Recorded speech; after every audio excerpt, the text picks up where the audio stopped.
وَلَئِن سَأَلْتَهُم مَّنْ خَلَقَ السَّمَاوَاتِ وَالْأَرْضَ لَيَقُولُنَّ خَلَقَهُنَّ الْعَزِيزُ الْعَلِيمُ۔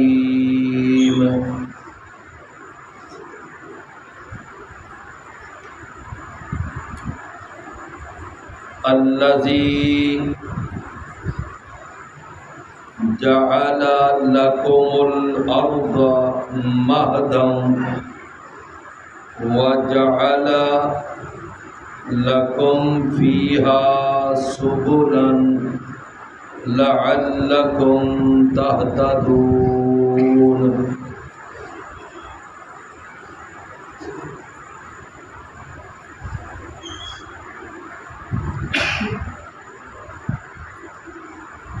وَلَئِن سَأَلْتَهُمْ، اور یقیناً اگر آپ ان سے سوال کریں، من خلق السماوات والارض، کہ کس نے پیدا کیا ہے آسمانوں کو، والارض اور زمین کو، لَيَقُولُنَّ، یقیناً وہ ضرور کہیں گے، خَلَقَهُنَّ الْعَزِيزُ الْعَلِيمُ، کہ پیدا کیا ہے ان کو سب پر غالب، ہر چیز کا علم رکھنے والے نے۔ الذی جعل لکم الارض مہدا، وہ جس نے بنایا تمہارے لیے زمین کو مہدن، گہوارہ بچھونا، وَجَعَلَ لَكُمْ فِيهَا سُبُلًا، اور اس نے بنایا تمہارے لیے فیہا، اس زمین میں، سبلا، کئی راستوں کو، لعلکم تہتدون، تاکہ تم ہدایت پا جاؤ، تاکہ تم راہ پالو۔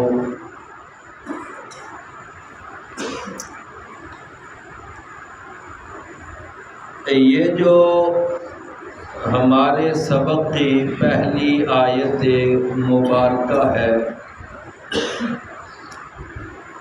اس آیت مبارکہ میں اللہ تعالی نے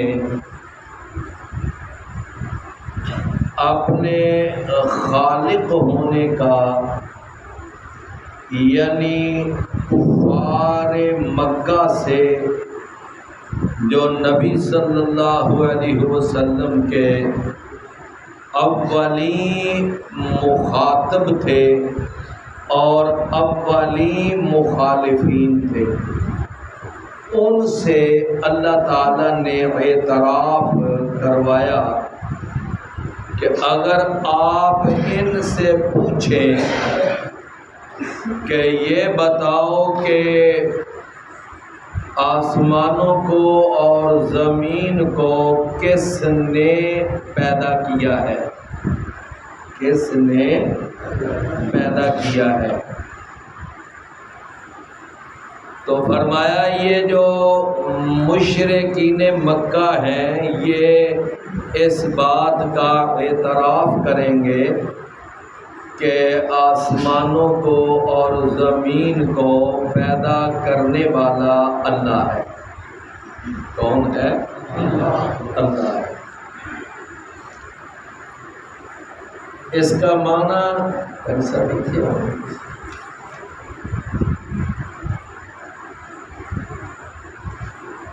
اس کا معنی یہ ہوا کہ کچھ لوگ دنیا کے اندر وہ ہیں کہ جو اللہ کو مانتے ہی نہیں، جو اللہ کو مانتے ہی نہیں۔ شیطان نے ان پر ایسا اپنا کلچ ڈالا ہوا ہے اور اس قدر گمراہ کیا ہوا ہے کہ وہ یہ عقیدہ رکھتے ہیں کہ اس کائنات کا بنانے والا اور اس کائنات کا چلانے والا اور اس کائنات کو ہینڈل کرنے والا کوئی ہے ہی نہیں۔ یہ کائنات ایک خود بخود یعنی خودکار مشین کی طرح یہ خود بخود ہی چلتی جا رہی ہے۔ بس سورج نکلتا ہے روٹین کے حساب سے، آگے جا کر روٹین کے حساب سے غروب ہو جاتا ہے، سورج نکلنے سے دن چڑھ جاتا ہے، غروب ہونے سے رات آ جاتی ہے، اور بس اسی طرح پھر یعنی وہ سردیاں آ جاتی ہیں، گرمیاں آ جاتی ہیں۔ تو معنی یہ کہ یہ کائنات جو ہے یہ ایک آٹومیٹک مشین کی طرح خود بخود چل رہی ہے، اس کو کوئی چلانے والا کوئی نہیں ہے۔ جن لوگوں کا یہ عقیدہ اور نظریہ ہے ان کو کہتے ہیں دہریے۔ کیا کہتے ہیں؟ دہریے، کہ یہ دہریے ہیں۔ ان کا عقیدہ کیا ہے؟ وَمَا يُهْلِكُنَا إِلَّا الدَّهْرُ، کہ ہمیں ہلاک کرتا ہے، زندہ کرتا ہے، مارتا ہے، یعنی کہ پیدا کرتا ہے کون؟ بس زمانہ۔ یا پھر ان کو کمیونسٹ کہہ لیتے ہیں، یعنی ان جیسے افکار کے حامل لوگوں کو۔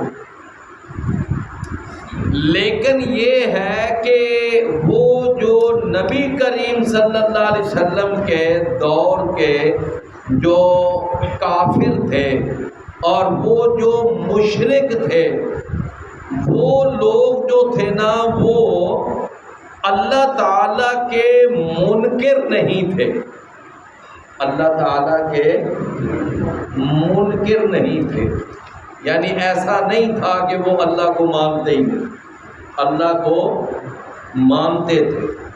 بات سمجھ آئی نا؟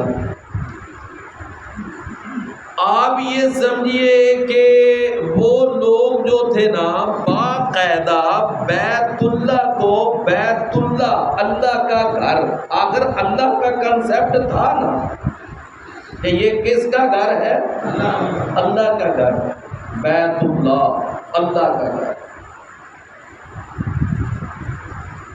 اور اللہ تعالیٰ نے نا پھر اسی گھر کی یعنی ان کے اندر یہ دلیل اور یہ غیرت پیدا کر کے ان کو کہا کہ فَلْيَعْبُدُوا رَبَّ هَذَا الْبَيْتِ، فَلْيَعْبُدُوا رَبَّ هَذَا الْبَيْتِ، کہ تمہیں اس گھر کے رب کی عبادت کرنی چاہیے۔ الذی اطعمہم من جوع وآمنہم من خوف، کہ جب تم مانتے ہو کہ اللہ ہے اور یہ گھر اس اللہ کا ہے اور پھر ہمیں پیدا بھی اس اللہ نے کیا ہے، ہمیں روزی بھی اللہ دیتا ہے، تو اللہ تعالیٰ نے فرمایا کہ پھر تمہیں عبادت بھی کس کی کرنی چاہیے؟ اسی اللہ کی کرنی چاہیے نا۔ تو لہذا معلوم ہوا اس آیت کریمہ سے کہ وہ جو مکہ کے مشرک اور کافر تھے وہ ایسے کافر نہیں تھے کہ جو اللہ کے منکر ہوں، وہ اللہ کے منکر کافر نہیں تھے، بلکہ کون سے کافر تھے کہ وہ اللہ کو مانتے تھے اللہ کو اپنا خالق بھی مانتے تھے، اللہ کو اپنا رازق بھی مانتے تھے، اور اللہ تعالیٰ کو یعنی اس حیثیت سے بھی مانتے تھے کہ وہ ہمارے اوپر مکمل کنٹرول رکھتا ہے، جب چاہے وہ ہماری زبان پکڑ سکتا ہے، ہمارے کانوں کی سماعت پکڑ سکتا ہے، ہماری آنکھوں کی بینائی پکڑ سکتا ہے، یعنی وہ پورے اختیارات کے اوپر وہ یعنی مالک ہے پورے اختیارات کا،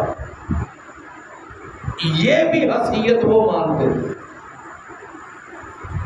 تو اللہ تعالیٰ نے فرمایا کہ یہ اے نبی صلی اللہ علیہ وسلم اگر آپ ان سے پوچھیں نا کہ من خلق السماوات والارض، کہ کس نے پیدا کیا ہے آسمانوں کو اور زمین کو، تو فرمایا لَيَقُولُنَّ خَلَقَهُنَّ الْعَزِيزُ الْعَلِيمُ، پیدا کیا ہے ان کو ایک ایسی ذات نے، ایک ایسی ہستی نے کہ جو ہر چیز پر غالب ہے اور ہر چیز کا مکمل علم رکھنے والا، یعنی مراد اللہ تعالیٰ،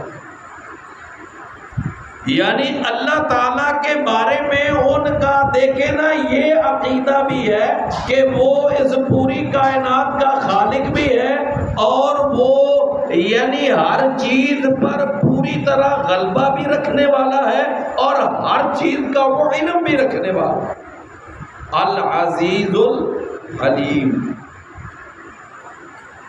تو اس کا معنی یہ ہوا کہ وہ اللہ کے منکر کافر نہیں تھے، اللہ کو مانتے تھے، سمجھے نا، اللہ کو مانتے تھے اور اللہ کو خالق بھی مانتے تھے، اللہ کو رازق بھی مانتے تھے، اللہ کو العزیز بھی مانتے تھے اور اللہ کو العلیم بھی مانتے تھے۔ یہ بات سمجھ آ گئی نا؟ بلکہ آپ کو میں نے ایک دن وہ بتایا تھا نا کہ وہ باقاعدہ حج جب کرتے نا، حج تو حج کے موقع پہ تلبیہ بھی پڑھتے ہیں، لبیک اللہم لبیک لا شریک لک لبیک، اور آگے پتہ ہے کیا کہتے ہیں؟ آگے کہتے الا شریکا تملکہ وما ملک، کہ اے اللہ تیرا کوئی شریک نہیں، ہاں تیرا وہ شریک ہے کہ جس کو تو نے خود اختیارات دے رکھے، یعنی اس کے پاس جو اختیارات ہیں وہ اختیارات اس کے ذاتی نہیں ہیں بلکہ اس کے اختیارات بھی تیری طرف سے عطا کیے ہوئے ہیں، یعنی عطائی اختیارات ہیں۔ میرا خیال ہے میری بات آپ سمجھ رہے ہیں نا؟ آج کبھی آپ اپنے دائیں بائیں کسی ایسے عقیدے کے حامل سے پوچھیں نا جو اللہ کے سوا دوسروں کو عالم الغیب سمجھتا ہے، یا اللہ کے سوا دوسروں کو مختار کل سمجھتا ہے، یا اللہ کے سوا دوسروں کو حاجت روا مشکل، اگر آپ ان سے پوچھیں او بھائی اللہ کے سوا تم کسی اور کو عالم الغیب سمجھتے ہو، تو قرآن تو یہ کہتا ہے کہ عالم الغیب صرف اللہ کی ذات ہے، قرآن تو یہ کہتا ہے کہ ہر چیز پر اختیار صرف اللہ کو حاصل ہے، فَإِنَّهُ عَلَىٰ كُلِّ شَيْءٍ قَدِيرٌ۔ تو آگے ہمارے یعنی رائٹ اینڈ لیفٹ، یہ جو دائیں بائیں ہمارے بھائی ہیں نا، ان کا بھی جواب یہی ہوتا ہے، یہ کہتے ہیں کہ ان بزرگوں کو جو اختیارات دیے ہیں وہ بھی تو اللہ نے دیے ہیں۔ کیوں بھئی یہی بات ہے نا، ان بزرگوں کو اختیارات کس نے دیے؟ اللہ نے۔ بلکہ اگر آپ ان کے کسی عالم سے، کسی مفتی سے اگر بات کریں تو وہ اپنی اصطلاح میں کہے گا کہ ان بزرگوں کے پاس جو اختیارات ہیں نا، یا جو ان کے پاس علم غیب ہے وہ ان کا ذاتی نہیں، عطائی ہے۔ کیا ہے؟ عطائی ہے۔ تو بالکل سیم یہی عقیدہ تھا، سیم یہی عقیدہ تھا مشرکین مکہ کا، کوئی ذرا کا فرق نہیں ہے۔ وہ کہتے تھے الا شریکن تملکو وما ملک، کہ ہاں وہ تیرا شریک ہے، جیسا کہ یہ ہمارے لات صاحب ہیں یا ہمارے منات صاحب ہیں یا یہ ہماری سرکار عزا ہے یا ہمارا یہ آستانہ اور یہ درگاہ یہ مزار شریف یہ حبل والے ہیں، یعنی وہ اپنے ان آستانوں اور ان درگاہوں ان کے جو گدیاں تھیں وہ کہتے تھے ان کے پاس جو اختیارات ہیں وہ ان کے ذاتی نہیں بلکہ عطائی ہیں، اللہ نے ان کو عطا کی ہے۔ اللہ اکبر۔ تو اللہ تعالیٰ نے ارشاد فرمایا کہ اے نبی اگر آپ ان سے پوچھیں کہ آسمان و زمین کو کس نے پیدا کیا تو یقیناً ضرور یہ کہیں گے کہ ان کا پیدا کرنے والا کون ہے؟ اللہ ہے۔ کون ہے؟ اللہ۔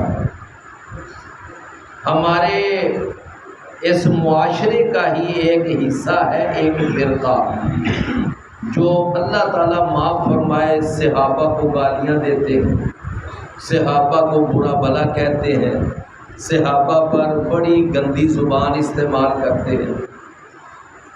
تو ان میں سے کچھ ایسے بدبخت لوگ ہیں کہ جن کا باقاعدہ عقیدہ یہ ہے کہ اس کائنات کا خالق اور اس کائنات کا پیدا کرنے والا، آسمانوں کو پیدا کرنے والا، زمین پیدا کرنے والا، یہ پہاڑ، یہ ندیاں، یہ نالے، یہ جنگل، پہاڑ اور یہ دریا، یہ سمندر، یہ ساری کائنات پیدا کرنے والے مولا علی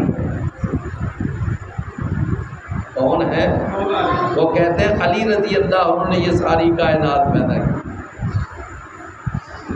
او بھائی اب کوئی آدمی ذرا ان سے سوال کر لے، جب علی خود پیدا نہیں ہوئے تھے تو کیا اس سے پہلے کائنات نہیں تھی؟ یا جب وہ آئے اور 63 سال کے بعد دنیا سے چلے گئے تو اس کے بعد یہ کائنات نہیں ہے؟ تو یہ کیسا عجیب قسم کا پاگل پن ہے کہنا کہ اس پوری کائنات کا پیدا کرنے والا علی ہے۔ یہ عقیدہ ہے بقر ہے، سمجھے نا؟ اچھا اب وہ پتہ ہے اس کا جواب کیا دیتے ہیں؟ کہتے ہیں تمہیں اصل میں پتہ نہیں ہے، وہ جو علی آئے تھے نا زمین پر وہ تو ایک بشری جامہ پہن کر آئے تھے، نہیں سمجھ آئی؟ کیا تھے وہ؟ بشری جامہ یعنی بشری لباس پہن کر وہ زمین پر آئے تھے، ورنہ علی زمین پر آنے سے پہلے بھی عرش پر ہی تھے، اور زمین پر آنے کے بعد جب وہ بظاہر دنیا سے وہ چلے گئے نا بظاہر، تو پھر اس کے بعد پھر وہ عرش پر ہی چلے گئے۔ وہ تو صرف تھوڑی دیر کے لیے ایک انسانی لباس پہن کر وہ زمین پر آئے تھے، ورنہ پہلے بھی عرش پر تھے، بعد میں بھی عرش پر ہی تھے۔ اب آپ مجھے بتائیں کہ جہاں اتنا بڑا اختلاف ہو، اتنا بڑا اختلاف ہو، کیا وہاں کوئی مائی کا لال ان سب کو ایک کر سکتا ہے؟ ہاں جی کیوں بھائی؟ کیا ان کو ایک کرنا ممکن ہے؟ سوال ہی پیدا نہیں ہوتا۔ سوئی کا جو وہ پیچھے کیا ہوتا ہے سوراخ، اس میں سے اونٹ گزر سکتا ہے، لیکن اس طرح کے اختلافات دور نہیں ہو ہی نہیں سکتا۔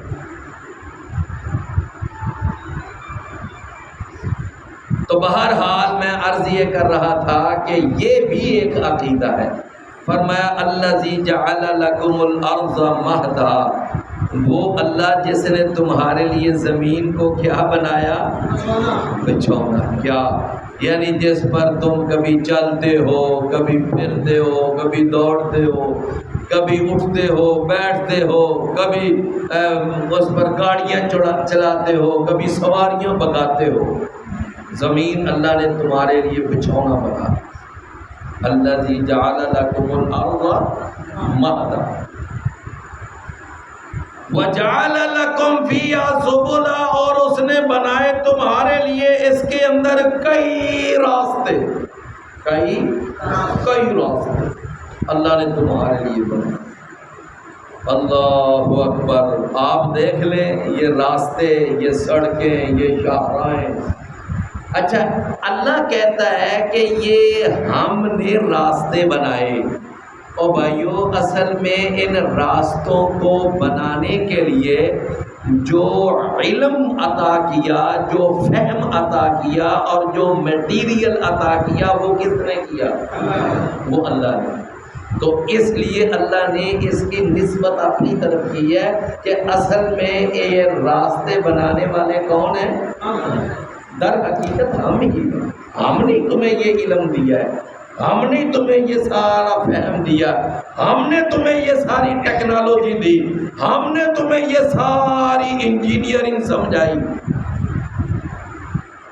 اللہ اکبر! فرمایا کہ لعلکم تہتدون، تاکہ تم راہ پا جاؤ۔ والذی نزل من السماء ماء، اور وہ ذات جس نے اتارا آسمان سے ماء پانی، بے قدر ایک اندازے کے ساتھ۔ یعنی یہ عام معمول تو یہی ہے نا، عام معمول کہ آسمانوں سے بارشیں ہوتی ہیں اور ایک اندازے سے ہوتی ہیں، سمجھے نا؟ ہاں، کبھی کبھار اگر ضرورت سے زیادہ بارشیں ہو جائیں تو وہ کیا بن جاتی ہیں؟ سیلاب۔ اور اگر ضرورت سے کم ہو تو پھر کیا ہوتا ہے؟ پھر قحط سالی۔ اگر ضرورت سے کم بارشیں ہوں تو پھر قحط، اگر زیادہ ہوں تو پھر سیلاب۔ تو فرمایا کہ عام معمول اللہ تعالیٰ کا یہی ہے، عام اللہ کی روٹین یہی ہے کہ اللہ تعالیٰ یعنی بارشیں برساتا ہے۔ کس وجہ سے؟ یعنی بارشیں برساتا ہے ایک اندازے کے ساتھ۔ اور وہ جو کبھی کبھی زمینی آفات آتی ہیں، سیلاب آتے ہیں، طوفان آتے ہیں، آندھیاں آتی ہیں، قحط سالیاں آتی ہیں، کبھی کبھی یا کوئی وبائی امراض زمین پر پھیل جاتی ہیں، تو اللہ نے ان کا بھی سبب بیان کیا کہ لوگوں، وہ اصل میں تمہارے اپنے گناہوں کی وجہ سے ایسا ہوتا ہے۔ ہم تمہیں تمہارے گناہوں کی کچھ سزا دینا چاہتے ہیں، بس اس لیے وہ سیلاب آتے ہیں، اس لیے وہ چکھڑ آتے ہیں، وہ آندھیاں چلتی ہیں اور وہ قحط سالیوں کا ماحول پیدا ہوتا ہے۔ وہ اللہ تمہیں تمہارے کچھ گناہوں کی اللہ سزا دینا چاہتا ہے۔ بات سمجھ آ گئی نا؟ لیکن ویسے اللہ کی روٹین کیا ہے کہ اللہ ضرورت کے مطابق آسمان سے پانی اتارتا ہے۔ فَأَنشَرْنَا بِهِ بَلْدَةً مَيْتًا، تو ہم نے زندہ کیا پھر اس پانی کے ساتھ، کیا زندہ کیا؟ بَلْدَةً مَيْتًا، مردہ شہر کو۔ یہاں شہر سے مراد زمین اور مردہ سے مراد بنجر۔ بھائی شہر سے مراد کیا ہے؟ زمین۔ شہر سے مراد ایک گجرا والا شہر نہیں، یا ایک لاہور شہر نہیں، یا ایک گجرات یا جہلم نہیں، بلکہ مراد کیا ہے؟ بلدتاً، زمین۔ ساری زمین کو اللہ نے کیا کہا؟ شہر۔ اچھا یہ بتائیں کہ آج کل وہ ایک گلوبل ولیج کا بھی ایک تصور چلتا ہے کہ نہیں چلتا؟ Global village. اچھا اب وہ ولیج کا معنی کیا ہوتا ہے؟ گاؤں۔ یعنی ساری زمین کو ایک گاؤں، یہ ہمارے یہ جغرافیہ کے ماہر لوگ جو ہیں پوری زمین کو کیا کہتے ہیں؟ ایک گاؤں۔ تو اللہ نے تو پھر بھی اس کو بلدتاً شہر کہا ہے۔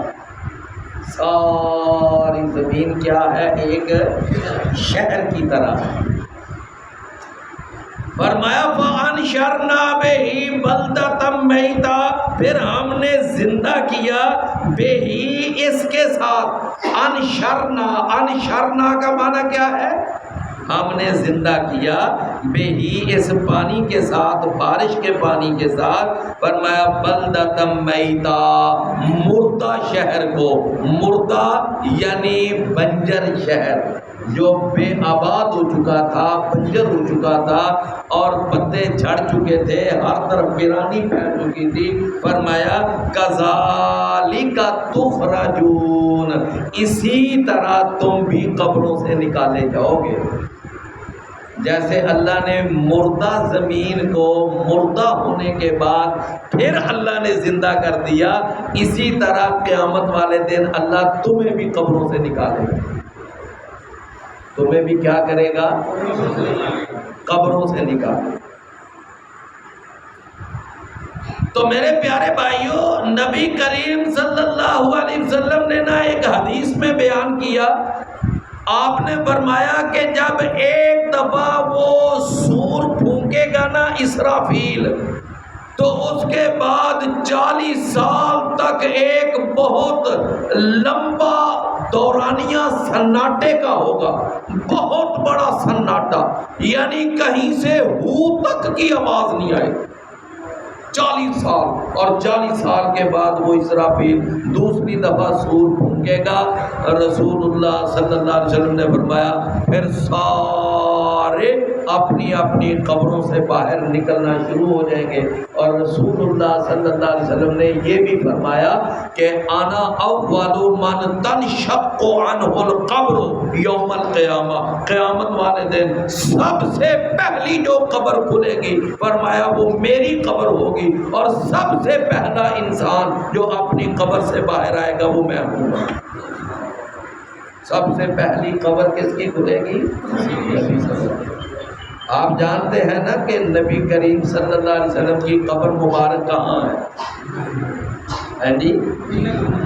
مدینہ میں، مسجد نبوی کے ساتھ، جہاں آپ کے ساتھ آپ کے دو بہترین دوست بھی آرام فرما ہیں، سیدنا ابو بکر اور سیدنا عمر۔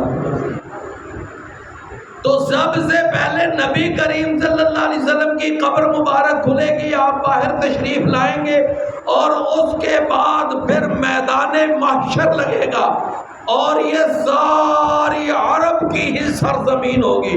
بلکہ رسول اللہ صلی اللہ علیہ وسلم نے تو اتنی وضاحت فرمائی کہ یہ جو مسجد نبوی میں جو میرا منبر ہے نا، یہ اس جگہ پر ہے کہ جہاں حوض کوثر ہو۔ یہ کہاں پر ہے؟ جہاں وَمِنبَرِي عَلَى الْحَوْضِ، وَمِنبَرِي عَلَى الْحَوْضِ۔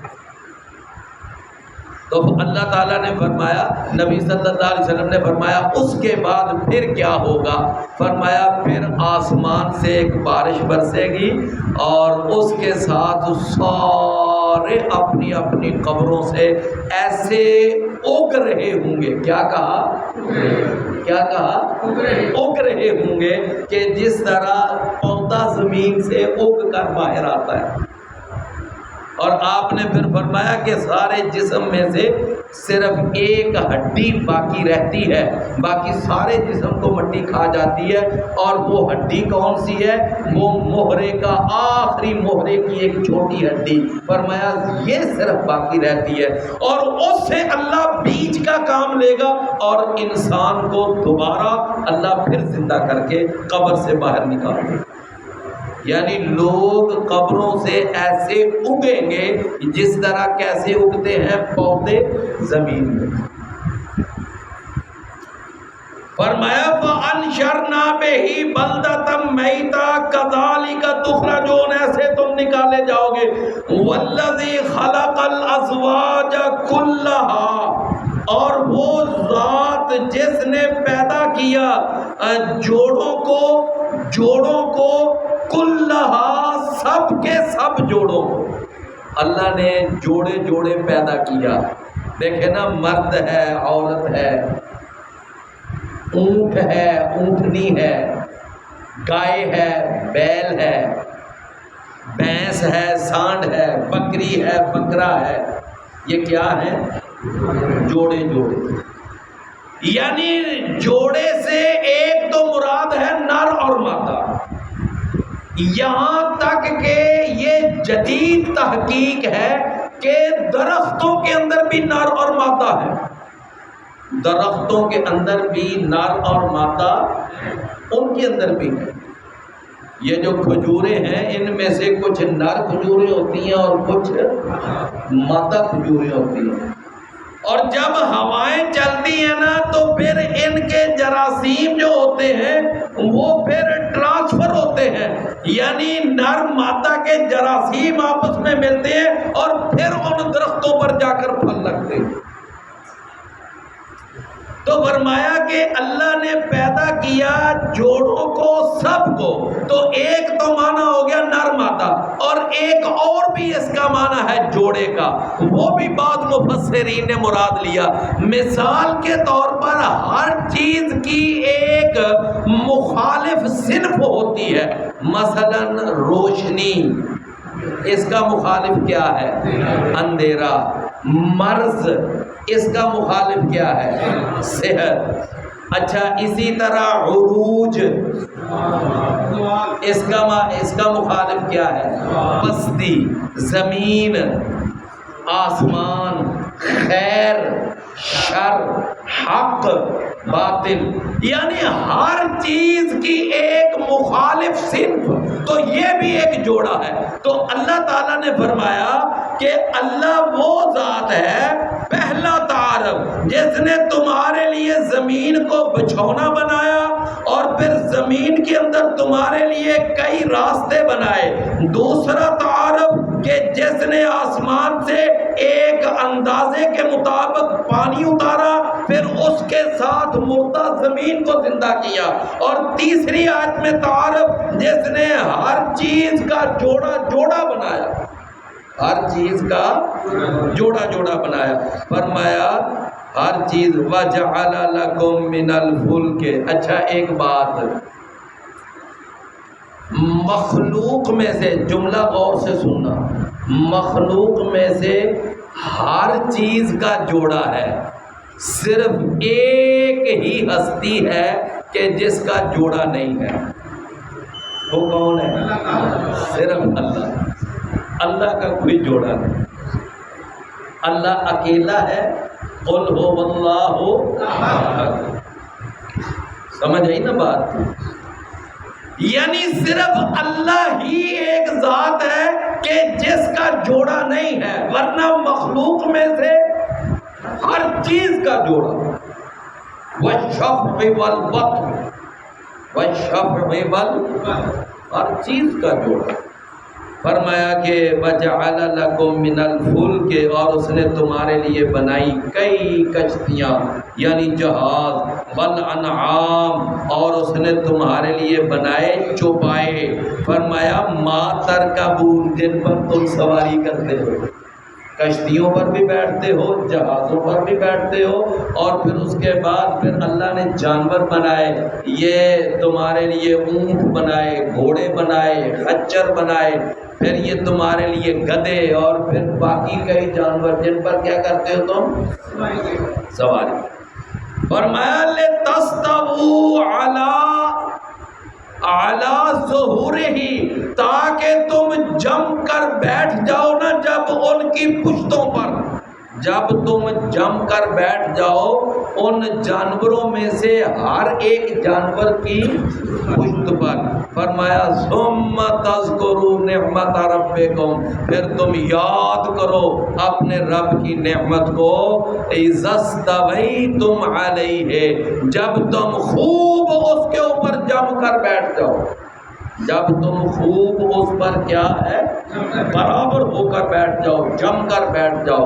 فرمایا کہ اس وقت پھر تم کہو وَتَقُولُوا، اور تم یہ کہو سبحان الذی سخر لنا ھذا، کہ پاک ہے وہ ذات کہ جس نے مسخر کر دیا اس یعنی سواری کو ہمارے لیے، وَمَا كُنَّا لَهُ مُقْرِنِينَ، اور نہیں ہیں ہم اس کو اپنے قابو میں کرنے والے۔ ورنہ ہم اس کو اپنے قابو میں کرنے والے نہیں تھے۔ فرمایا وَإِنَّا إِلَىٰ رَبِّنَا لَمُنْقَلِبُونَ، اور بے شک ہم اپنے رب کی طرف یقیناً پلٹنے والے۔ تو مطلب یہ ہوا کہ جب تم اپنی ان سواریوں پر جب اچھی طرح جم کر بیٹھ جاؤ تو پھر یہ دعا پڑھا کرو، یہ کلمات پڑھا کرو۔ کون سے؟ فرمایا سبحان الذی سخر لنا ھذا، کہ پاک ہے وہ ذات کہ جس نے اس سواری کو ہمارے لیے مسخر کر دیا۔ وما کنا لہ مقرنین، اور ہم اس کو اپنے قابو میں کرنے والے نہیں ہیں، ہم اس کو اپنے قابو میں کرنے والے نہیں ہیں۔ بات سمجھ آئی؟ اللہ اکبر۔ وَإِنَّا إِلَىٰ رَبِّنَا لَمُنْقَلِبُونَ، بے شک ہم۔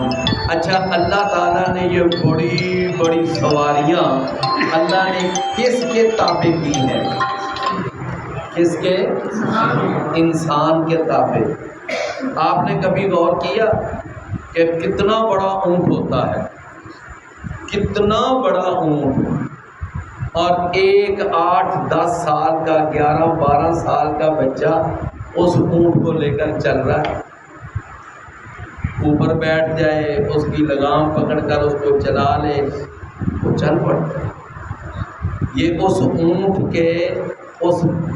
کو اس بچے کے تابع کس نے کیا ہے؟ ایک تفسیر میں نے پڑھا، اس میں لکھا ہوا تھا کہ کوئی بتا سکتا ہے کہ کبھی یہ اونٹ کسی بکری کے تابع ہوا ہو کہ بکری آرام سے اونٹ کو بھگائے پھرے، کبھی اوپر چڑھ جائے، کبھی اس کو لے جائے؟ نہ، یہ اللہ نے اس کو کس کے تابع کیا ہے؟ انسان کے تابع۔ انسان کی اس نے خدمت میں لگا دیا کہ تو جو انسان کہے گا تو نے وہ کرنا ہے۔ تو میرے پیارے بھائیوں، یہ جو ہے نا، یہ کلمات یہ کب پڑھنے چاہیے؟ جب انسان سواری پہ بیٹھے۔ ایک تابعی ہے، تابعی سمجھتے ہیں کس کو کہتے ہیں؟ جس نے کسی صحابی کو ایمان کی حالت میں دیکھا ہو اور ایمان کی حالت میں ہی پھر وہ فوت ہوا، اس کو کیا کہتے ہیں؟ اور ان کی جمع ہے تابعین، تابعین عظام۔ صحابی اس کو کہتے ہیں جس نے نبی صلی اللہ علیہ وسلم کو ایمان کی حالت میں دیکھا ہو یا آپ سے ملاقات کی ہو اور ایمان کی حالت میں ہی اس کی موت واقع ہوئی ہو، اس کو کیا کہتے ہیں؟ صحابی۔ تو ایک تابعی ہیں، ان کا نام ہے علی بن ربیعہ، علی بن ربیعہ۔ وہ بیان کرتے ہیں کہ ایک دفعہ میں نے علی بن ابی طالب کو، تابعی کا نام بھی کیا ہے؟ علی، اور آگے وہ جس صحابی کا واقعہ بیان کرنے لگے ہیں ان کا نام بھی کیا ہے؟ علی، لیکن ان کے والد کا نام ہے ربیعہ اور علی رضی اللہ عنہ کے والد کا نام ہے ابو طالب۔ یعنی علی بن ربیعہ بیان کرتے ہیں کہ میں نے ایک دفعہ علی بن ابی طالب کو دیکھا، علی بن ابی طالب کو دیکھا۔ فرماتے ہیں کہ انہوں نے اپنے غلام کو حکم دیا کہ جاؤ سواری لے کر آؤ، میری سواری لاؤ۔ جب ان کی سواری لائی گئی تو جناب علی رضی اللہ عنہ نے نا اس سواری کی جو رکاب ہے نا، رکاب سمجھتے ہیں نا، جس میں پہلے پاؤں رکھ کر تو ایسے ٹانگ گھما کر اوپر بیٹھتے ہیں، رکاب، اس کے اندر اپنا پاؤں رکھا تو نبی جناب علی رضی اللہ عنہ نے پڑھا بسم اللہ، پاؤں رکھتے وقت کیا پڑھا؟ بسم اللہ، اور اس کے بعد اپنی ٹانگ گھمائی اور سواری کے اوپر بیٹھ گئے۔ جب اوپر بیٹھ کے نا پوری طرح یعنی براجمان ہو گئے اور جم کر بیٹھ گئے، پھر انہوں نے پڑھا الحمدللہ، اور اس کے بعد آگے پڑھا سبحان الذی سخر لنا ھذا وما کنا لہ مقرنین وانا الی ربنا لمنقلبون۔ یہ کون پڑھ رہے ہیں؟ یہ کون پڑھ رہے ہیں؟ سیدنا علی رضی اللہ عنہ۔ یہ بڑا ذہن میں رکھنا کہ سیدنا علی رضی اللہ عنہ یہ دعا پڑھ رہے ہیں، اور علی رضی اللہ عنہ کو کیا قرآن کا ترجمہ آتا تھا کہ نہیں آتا تھا؟ آتا تھا نا، قرآن کا ترجمہ تو وہ جانتے تھے نا، اور عربی زبان ویسے ہی ان کی مادری زبان تھی۔ تو کیا علی رضی اللہ عنہ کو اس لفظ کا ترجمہ نہیں آتا تھا کہ وَمَا كُنَّا لَهُ مُقْرِنِينَ، کہ ہم اس سواری کو اپنے قابو میں کرنے والے نہیں ہیں؟ آتا تھا نا۔ تو میرے پیارے بھائیوں، علی رضی اللہ عنہ جن کو آج لوگوں نے مشکل کشا بنایا ہوا ہے، وہ سواری کی دعا میں یہ کلمات پڑھ رہے ہیں کہ ہم اپنی طاقت سے، اپنی قوت سے، اپنی مرضی سے اس سواری کو بھی اپنے قابو میں کرنے والے نہیں۔ اگر اس سواری کو بھی ہمارے قابو میں دیا ہے تو کس نے؟ اللہ نے دیا۔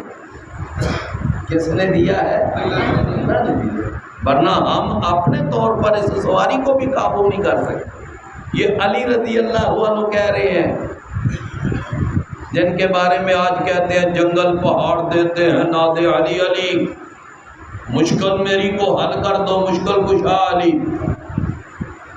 یعنی آج جن کے بارے میں مولا علی مشکل کشا کا عقیدہ بنا ہوا ہے، اور اس عقیدے کو اتنا پھیلایا جا رہا ہے کہ اس عقیدے کے ماننے والے وہ موقع کی تلاش میں رہتے ہیں، موقع کی تلاش میں، اور فلاں کام ہوا تو وہ مولا علی مدد کہنے کی وجہ سے ہوا۔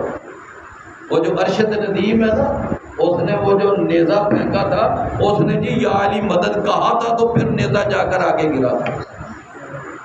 دیکھو کیسی محمد میں۔ تو میرے پیارے بھائیوں، علی رضی اللہ عنہ دیکھو سواری پر بیٹھ کر کہہ رہے ہیں کہ ہم اپنی قوت سے، اپنی طاقت سے اس سواری کو بھی اپنے قابو میں کرنے والے نہیں تھے۔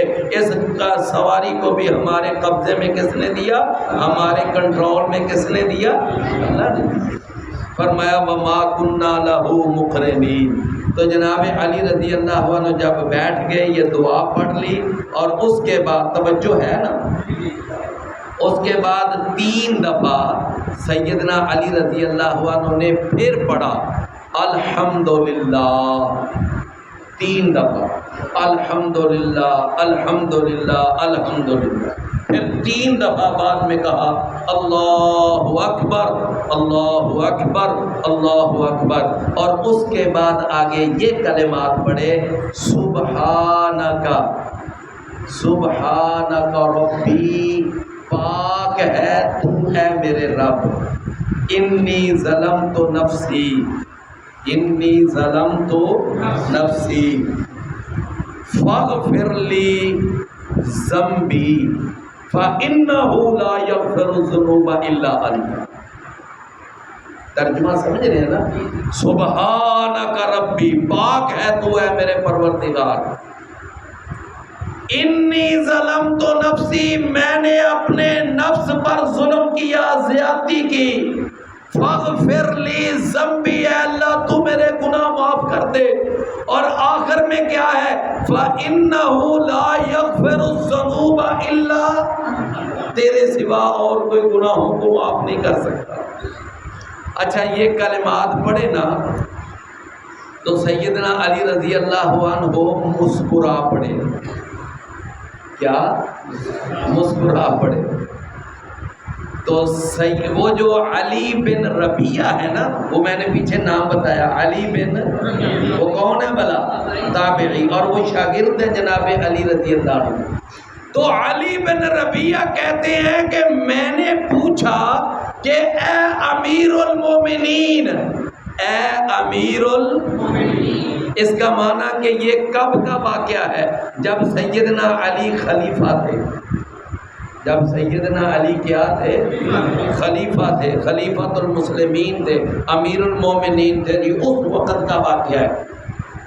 تو علی بن ربیعہ کہتے ہیں میں نے عرض کیا اے امیر المومنین کہ آپ سواری پر بیٹھے، آپ نے دعا ساری پڑھی سبحان اللہ دی سخر اللہ، اور اس کے بعد 3 دفعہ الحمدللہ بھی پڑھا، 3 دفعہ اللہ، اور اس کے بعد آپ نے وہ دعا پڑھی کہ فَإِنَّهُ لَا يَغْفِرُ الذُّنُوبَ۔ تو اس کے بعد آپ ہنسے ہیں، مسکرائے ہیں، تو بظاہر یہاں کوئی بات ہنسنے والی مسکرانے والی نظر نہیں آ رہی، کوئی بات بظاہر مسکرانے والی کوئی نظر تو نہیں آ رہی، کوئی بات ایسی ہو جس پر کوئی انسان کو ہنسی آئے۔ تو علی رضی اللہ عنہ کا ذرا جواب سننا۔ علی رضی اللہ عنہ کہتے ہیں تو نے بالکل صحیح سوال کیا ہے، میں نے بالکل ایسے ہی اپنے پیر و مرشد اور اپنے ہادی و رہنما جناب محمد رسول اللہ صلی اللہ علیہ وسلم کو بھی ایسے ہی دیکھا تھا کہ آپ نے سواری پر بیٹھتے وقت پہلے بسم اللہ پڑھی، پھر اس کے اوپر جب اچھی طرح جم کر بیٹھ گئے پھر وہ سبحان اللہ ذی سخر یہ دعا پڑھی، اور آگے وہی سارے کلمات جو میں نے پڑھے، اور آخر میں نا نبی صلی اللہ علیہ وسلم بھی مسکرائے تھے، آخر میں نبی صلی اللہ علیہ وسلم بھی مسکرائے تھے۔ تو میں نے بھی رسول اللہ صلی اللہ علیہ وسلم سے وہی سوال کیا تھا جو تو نے مجھ سے کیا۔ کیا سوال کیا تھا کہ اللہ کے رسول آپ کیوں مسکرائے ہیں؟ کہ بظاہر تو یہاں کوئی مسکرانے والی بات نہیں نظر آ رہی۔ فرمایا جب میں نے رسول اللہ صلی اللہ علیہ وسلم سے یہ سوال کیا نا تو نبی صلی اللہ علیہ وسلم نے نا مجھے یہ جواب دیا کہ جب بندہ اپنے رب کے سامنے یہ اعتراف کرتا ہے نا کہ یا اللہ تو پاک ہے، تو میرا رب ہے، میں نے اپنے نفس پر ظلم کیا ہے، اللہ میرے گناہ معاف کر دے، تیرے سوا میرے گناہ کوئی معاف نہیں کر سکتا، تو یہ جب بندہ کہتا ہے نا تو اللہ اس بندے پہ خوش ہو کر اللہ مسکراتا ہے،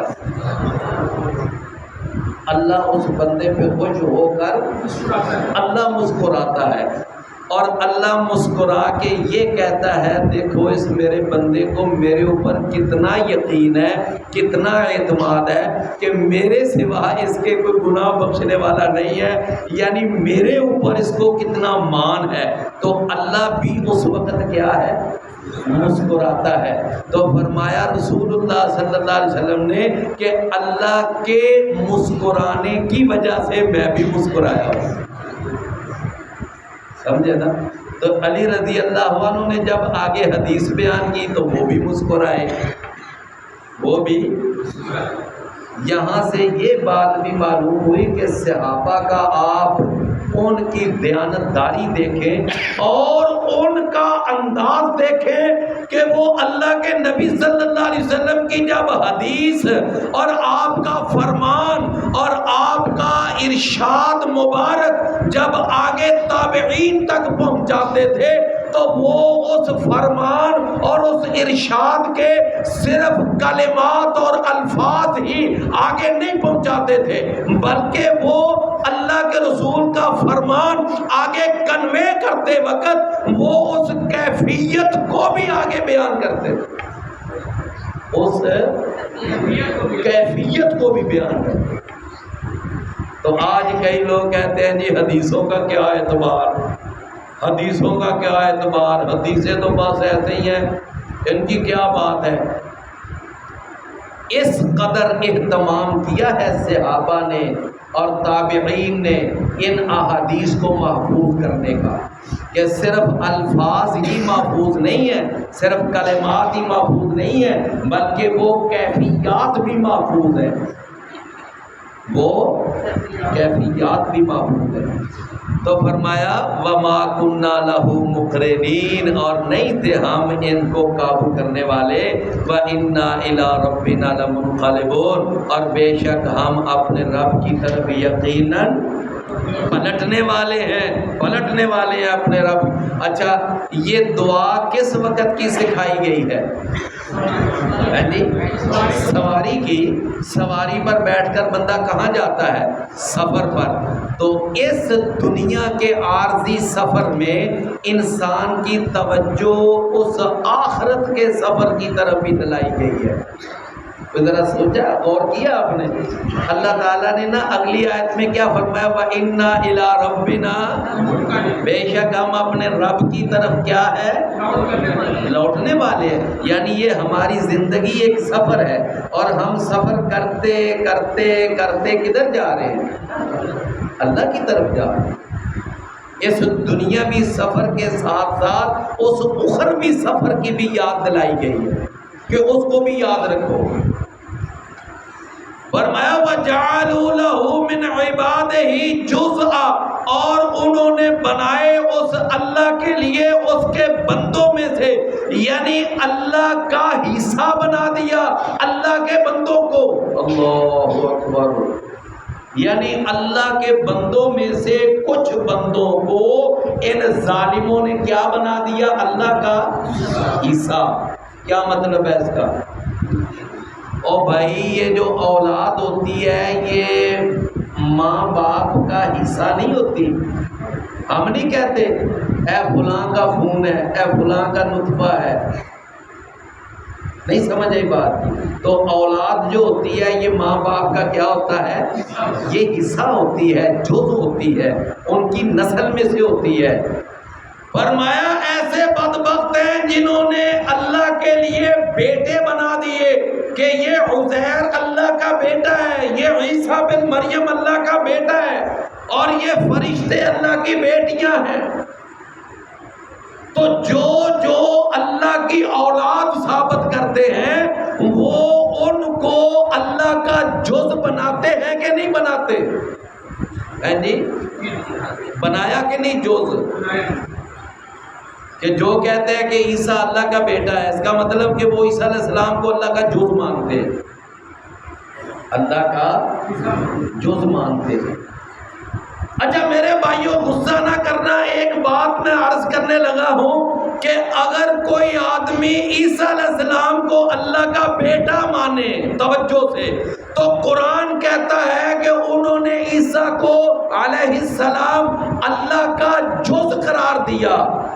اگر کوئی عزیر علیہ السلام کو اللہ کا بیٹا مانتا ہے تو وہ عزیر علیہ السلام کو اللہ کا جز قرار دیتا ہے، اور اگر کوئی فرشتوں کو اللہ کی بیٹیاں مانتا ہے تو وہ ان بیٹیوں کو اللہ کا جز قرار دیتا ہے۔ تو اگر کوئی آدمی کلمہ پڑھنے کے بعد، نمازیں بھی پڑھنے کے بعد، روزے بھی رکھنے کے بعد وہ یہ عقیدہ رکھے کہ محمد الرسول اللہ یہ نور من نور اللہ ہے، اللہ کے نور میں سے نور ہے، تو کیا یہ رسول اللہ صلی اللہ علیہ وسلم کو اللہ کا جز نہیں بنا رہے؟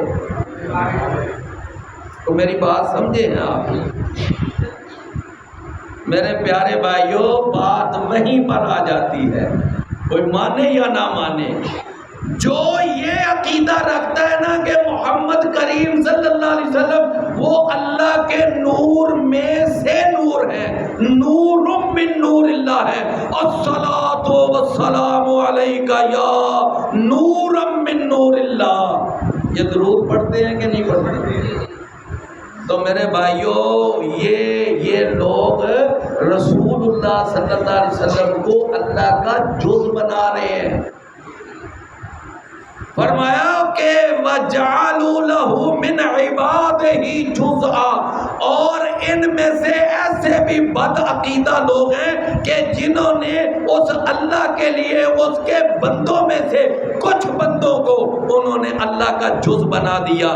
فرمایا ان الانسان لکفور مبین، بے شک انسان یقیناً بڑا ہی ناشکرا ہے اور بڑا واضح ناشکرا ہے۔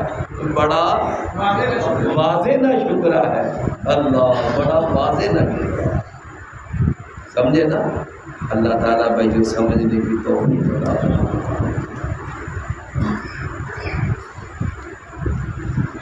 بھائیو اگلے سبق میں انشاءاللہ اسی طرح پہلے الفاظ معنی سنوں گا،